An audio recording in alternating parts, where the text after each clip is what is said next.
નમસ્કાર, વાયએનએન ન્યૂઝમાં આપનું સ્વાગત છે. સમાચારમાં વાત કરીએ તો વડોદરાના દાંડિયા બજાર વિસ્તારમાંથી યુવકની હત્યા કરેલી હાલતમાં કારમાંથી લાશ મળી આવતા ચકચાર મચી ગઈ છે. વડોદરા શહેરના દાંડિયા બજાર નજીક જાંબુબેટ વિસ્તારમાં હત્યાની સનસનીખેજ ઘટના સામે આવી છે. રામવે પ્લાઝાની ગલીમાં પાર્ક કરાયેલી એક કારમાંથી યુવકની લાશ મળી આવતા સમગ્ર વિસ્તારમાં ચકચાર મચી ગઈ હતી.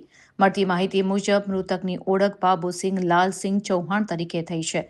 તેઓ કેટરિંગના વ્યવસાય સાથે સંકળાયેલા હોવાનું જાણવા મળ્યું છે.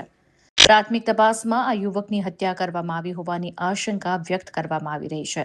ઘટનાની જાણ થતાં જ Raopura police station, local crime branch તેમજ ક્રાઇમ બ્રાન્ચની વિવિધ ટીમો તાત્કાલિક ઘટનાસ્થળે પહોંચી ગઈ હતી અને તપાસ શરૂ કરી હતી.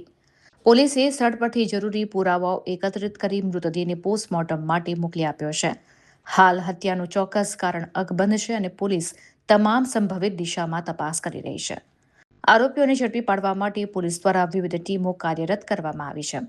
સીસીટીવી ફૂટેજ, ટેકનિકલ સર્વેલન્સ અને અન્ય પુરાવાઓના આધારે તપાસ આગળ વધારવામાં આવી રહી છે. આ ઘટનાને પગલે સમગ્ર વિસ્તારમાં ચિંતાનો માહોલ જોવા મળી રહ્યો છે.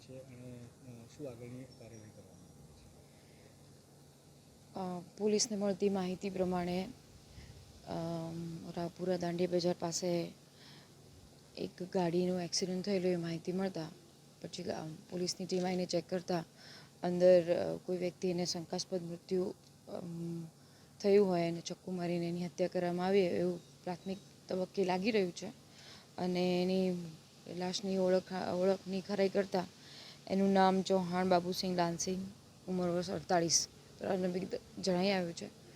અને આ સમગ્ર ઘટના શું છે એની પોલીસની ટીમો તપાસ કરી રહી છે. કઈ દિશામાં અત્યારે હાલ FSL, ડોગ સ્ક્વોડ અને બીજી અને એજન્સી બોલાવી અલગ અલગ ટીમો પાડી અને શંકાસ્પદ કોણ કોણ છે એની તપાસ ચાલુ છે. સ્થાનિક સૂત્રો એવું કહે છે કે એક ભારતીય ક્રિકેટર પણ આ એમની સાથે હતો, એનામાં કેટલી શક્યતા?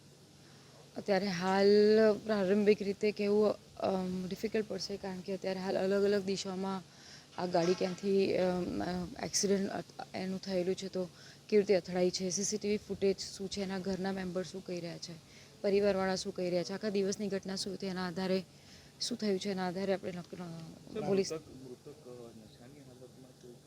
અત્યારે હાલ તો હું ના કહી શકું.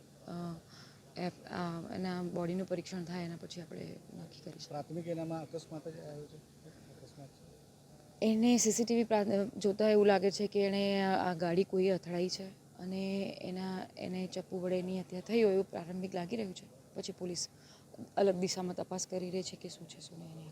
હમણાં સુધી શું હાથ લાગ્યું છે પોલીસને? અત્યારે હાલ એ બીજા એના આખા દિવસના ઘટનાક્રમ પ્રમાણે એના ફોનમાં કોની સાથે વાત થઈ છે, એના પરિવારને પૂછતા એને કોની સાથે કેવા સંબંધ હતા એ બધાના લોકોની વેરાબાઉટની અલગ અલગ દિશામાં તપાસ ચાલુ છે. પરિવાર શું કહે છે? પરિવારને તો અત્યારે હાલ અમે લોકો વધારે પૂછપરછ નથી કરી. આખા દિવસની ઘટના શું હતી અને એમને કોની સાથે કેવા સંબંધો હતા એના વિશે પ્રારંભિક પૂછપરછ કરેલી છે.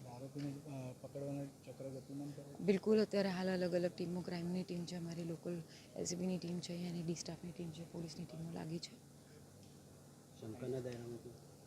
અત્યારે હાલ હું ના કહી શકું. Subscribe now and press the bell icon. Never miss an update.